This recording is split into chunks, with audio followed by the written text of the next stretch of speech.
Huh? Oh, my bad. Yep. It's happening again. All right, here we go again. And no, this time it's not going to be one of those freedom-friendly encounters. This stop is about to go sideways fast. Today's guest star is a familiar character, a self-proclaimed sovereign genius who insists he's on a mythical do not detain list while actively being detained. Before we roll the footage, quick question. You want to know the one thing you'll never hear someone who's actually immune from arrest say? Wait, hold on, this is illegal. Exactly. With that said, buckle up because this one follows the script perfectly. I was hanging out there. I didn't want to get hit. So the reason I pulled you over, Officer Sheriff's I ran your plate. It's coming back to like a white Subaru. Is that a specialty Florida plate? What is that? No, it's a private plate. A private plate? Yes, sir. Okay. So it's because, I mean, when I run a Florida with that, it comes, yeah. Like I said, it comes back a white Subaru. Do you have any, like, yes, sir. registration? One second. Oh, shit. You got your driver's license and insurance on this as well? Yes, sir. I just have this right here. Here you go.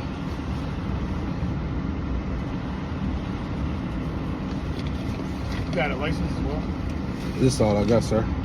Here you go. You have a driver's license or no? No. Alright, so what info do you have on the vehicle? Well, I own this vehicle. No, I'm saying, do you have any, like, registration or something? Oh, no. Because, like I said, when I'm running the plate, it's coming back to a completely different vehicle. Oh, no, this is not even a Florida plate. Like, far as, like, a registered plate, this is a private plate. So what's it registered? What's the vehicle registered? It's not even registered, sir. So you can't drive an unregistered vehicle in the United States. No, I'm just traveling, sir. So you don't have a driver's license, you don't have, is there any particular reason why? Like, I like to exercise my constitutional right just to travel, you know. Okay. No. Alright, just hang tight, man. Yes, sir. Yes, sir.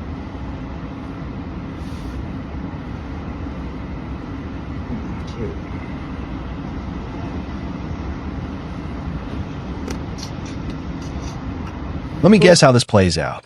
He's about to catch multiple charges, possibly upgrade them mid-stop, all while explaining to his audience that this arrest is somehow impossible. He'll swear the officers are confused, the law is fake, and reality is optional. And then, shocker, none of that will matter. But hey, what do I know? I've only watched this exact meltdown unfold about 5 times already. They look for contracts. They're not looking for birth certificates, social security cards, none of that. They're looking for your exact contract you have with the state. Yeah, they contemplate right now. They're like, what the heck? What the hell is this? Told you, a lot of police ain't never seen this before. They come up, do not detain and all that. They're like, what the hell? It's all foreign to them. Look, no kids in the back, none of that.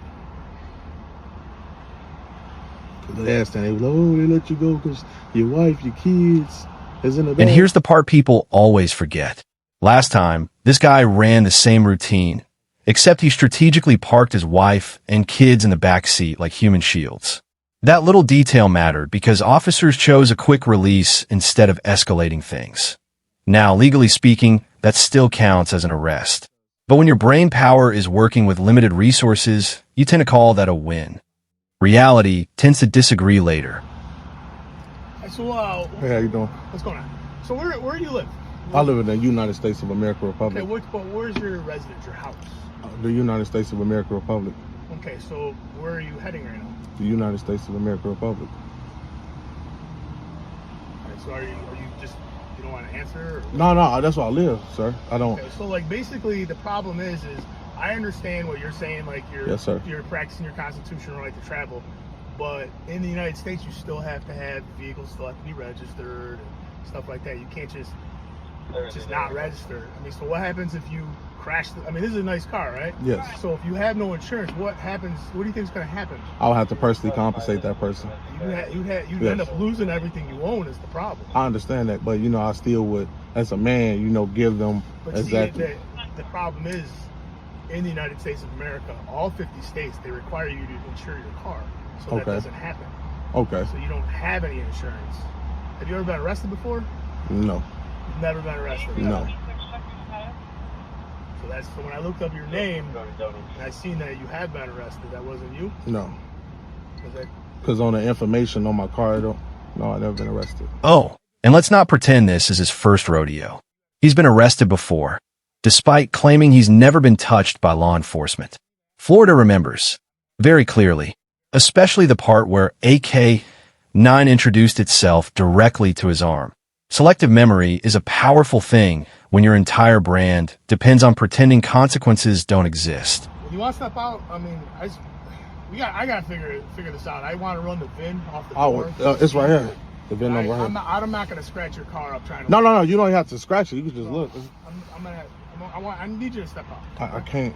Why can't you? Because are you physically unable, or what's wrong? I can't because the VIN number's right there, sir. Okay, so I have to compare the VIN to both spots to make sure that this vehicle is not stolen. Because as of right now, I don't know anything about the vehicle. You haven't given me any info. Because the VIN number right there, you see on the side right there. I want to compare the VIN in certain spots. That's the thing. If you want to be able to be free to travel about your way, you have to let me verify this vehicle's not stolen. I understand that, sir, but the VIN number right there. That's what I'm worried. I don't need to just see that VIN. I need to see other VINs. There's multiple spots where there's a VIN, and if I compare them and they come out to be legit, then I can verify that this vehicle's not stolen. Right now, that's my main concern, to make sure this vehicle's not. But I want to make sure this is your vehicle. That's all. But that VIN, you see that VIN right there? I understand, but you haven't given me any information. Well, I'm giving you the VIN number right here. And this is where it gets even funnier. He loves bragging about how he doesn't steal vehicles, as if committing paperwork gymnastics magically changes the outcome. No, it's not stealing in his mind. It's just defrauding the bank that financed it. Different word, same end result. The law doesn't care about your personal rebranding efforts. All right, Squad. So here's the issue. So we got to fingerprint you to make sure you're who you say you are. So at this point, we're gonna have to place you in custody. I'm gonna have to ask you to come out. Now, I don't want to do this. I don't want to do this to make things worse. I understand you're practicing your constitutional right, but I'm also doing my job as a police officer. Okay.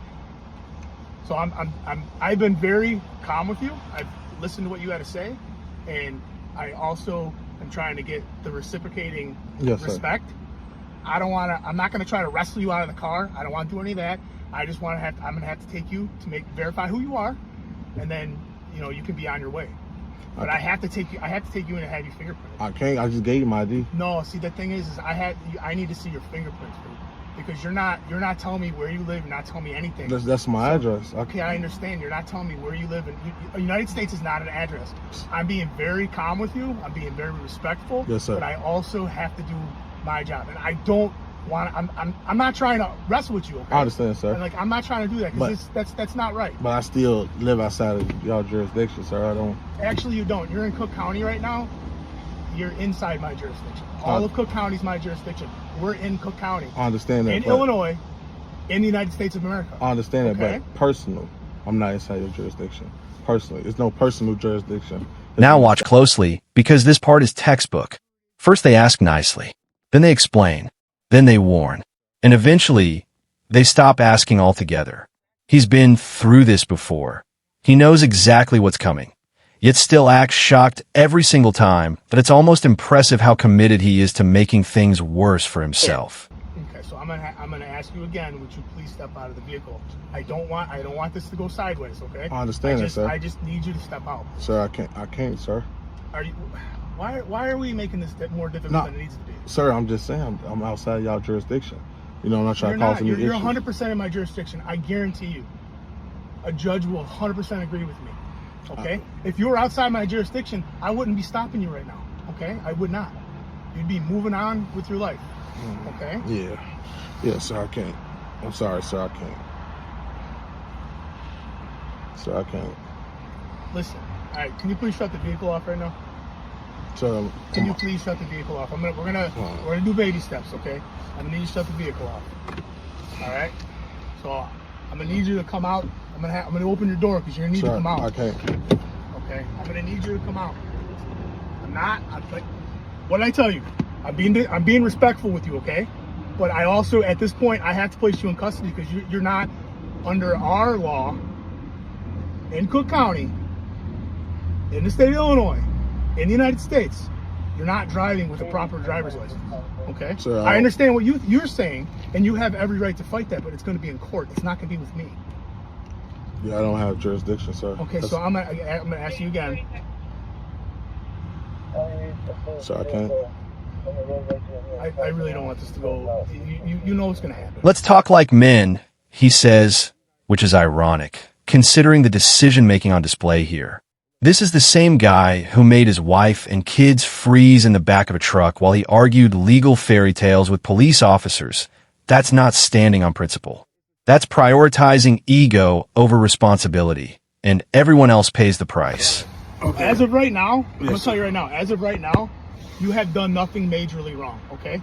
You have done nothing majorly wrong. If we have to rescue you out of the vehicle, it's just gonna escalate, okay? I don't want it to escalate. I want you, after we're done with all this, to go home, okay? That's what I want you to do. I want you to go home, wherever it is you live, okay? But right now, you have to come with me. Shoot. Okay? No, sir, I can't. Hold on one second. I can't agree But to it, sir. here's the problem, though. If I have to extract you from this vehicle and you're resisting, I'm going to add a resisting charge. Now, I don't want to do that. Right now, this is all traffic related. This is all traffic related nonsense. That's all paperwork issue. Okay? So I'm going to need you to come out. You can get my phone from me. Well, we'll get your phone in a minute. If you step outside, we'll get your phone. We're going to talk. We're gonna talk like men, okay? Allow me to translate what we're seeing. This isn't confidence. This is confusion dressed up as certainty. A steady diet of internet law videos, zero comprehension, and absolute faith that repeating nonsense loudly will somehow bend reality. I'm not a medical professional, but something is clearly not firing correctly upstairs. I'm sorry, you go by Taquarian? No, my name, Taquan. Taquan, I'm sorry, I read it off the thing. So you say you're a traveler? Yes, sir. Yes, sir. Okay. What do you call home? Where I live? Yeah. Yes, the United States of America Republic. Okay. Is there anything that you can give me that's more specific to that? Like the a United location? States of America Republic. I live outside of the United States territories. You live outside of it? Yes, sir. You have like a geographic location that you can share? It's the natural country. It's the country. It's America. It's the United States of America Republic. I mean, here's the deal. You got a nice car. Thank you. You got sir. a nice phone. You're obviously well kept. I'm just trying to put it all together to understand your situation a little bit. I respect your situation. I absolutely do. That's why I just wanted to talk to you a little bit about it. You know. Yeah. And again, thank you for being, cooperating with us. Because again, you're doing your thing, we're doing ours. Nothing's personal. But yeah. So there's nothing more you can give me that is a little bit closer to. I live in the United States of America Republic. Like I'm outside of y'all jurisdiction. Okay. Yes. So where do you sleep? The United States of America Republic, sir. Okay. Like it's the free country, sir. 1 second. No, I understand that. Like I said, just based on the logistics of how large the United States is, I'm just trying to narrow it down a little bit. You got a couple of car seats in there. You got a family? Oh, yes, sir. Yeah? Okay. All right. So when you're out traveling, where are they? In the United States of America Republic, sir. Okay. Okay. All right. Well, I respect your privacy. Okay. Thank you, sir. Just sit tight for me, okay? Yep. All right, let's see.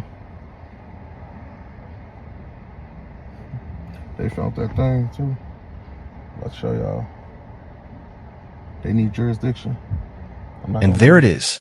When he says they found that thing, he's not talking about paperwork.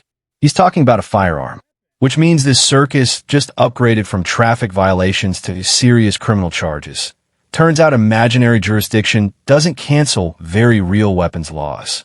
Who could have seen that coming? Right now, when we ran your name, you don't have a concealed carry, and you don't have an FOID card, which is required in the state of Illinois to have a firearm on you. You do have a firearm in the vehicle, so right now we're placing you under arrest for. That's going to be one of the following things. Is going to be an unlawful use of weapon. Okay. You also have your vehicle itself is not properly registered. So that's the traffic that I was talking about. It's basically it's called an unlawful use of registration. Okay. So that's the Florida plate. You said it was private. Okay. And then as far as the your license, you don't have a valid Illinois driver's license. Okay. All right. So I understand that with all that now, there's going to be a couple things. One, I see you do have 2 children. So I see that you have 2 passports. I'm assuming, are those your children? Which passport? There's 2 passports that are in your vehicle. Like dark blue? Yes. Without a case? What do you mean without a case? Like, no, like it's like they're legit United States passports. Yeah. So are they your children's? Yeah, my children. Okay. All right. I just want to know, because obviously I'm going to be detaining you and taking you in. Okay. I just want to, So what are all the charges? Those are the charges I told you. The unlawful use of the weapon, because Okay. you can't have a weapon on you within arm's reach that is loaded. Okay. I see that you did not have one in the chamber, but the weapon was loaded within arm's reach of you. Okay. So when in the state of Illinois, you can have a weapon if you have an FYD card. And now, if you're at your house, you can have a weapon, and if you don't have an FYD card, that's the weapon at your house. So now, if you're traveling, like you said you're doing, traveling. You have a weapon on you, that weapon itself needs to be registered. But the thing about it is, if I'm not an Illinois resident, you still have to abide by Illinois. I understand that, but it's a law in Illinois. If you're not a resident of Illinois, you can travel with bearing arms without a license inside your private. This is where we're going to leave it, because the full video runs over an hour, and watching him argue his way deeper into jail deserves its own extended cut. If you want to see the rest of that slow motion disaster, the link is down below. One of the best moments comes later when he asks an officer to confirm the do not detain order on his license, only to be told, you can write whatever you want on it. That doesn't make it real. If you enjoyed this breakdown, hit the like button. If not, hit dislike. Either way, drop a comment. Subscribe, turn on notifications, and I'll see you in the next one. I'm Wes Court, and I'm out.